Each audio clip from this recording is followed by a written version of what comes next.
tingnan niyo yung dala ko. Nag-grocery ako at saka naghihintay ako ng MRT. Pauwi na ako. Kakatapos ko lang mag-grocery. Ito yung araw-araw ko na ginagawa. Alam nyo ba na hindi madali yung maging isang OFW? Kasi kung doon tayo sa Pilipinas, wala tayong income. Dito, sa galang, at saka, na patient sa lahat ng bagay. Kasi hindi madali yung trabaho dito. Especially sa mga amo natin.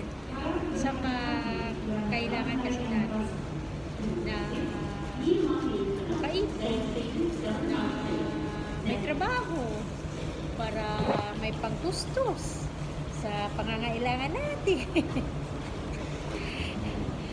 That's why we need to be patient at na maging strong sa lahat ng mga hamon dito sa ibang bansa. Yes, sasakay na ako kasi kailangan na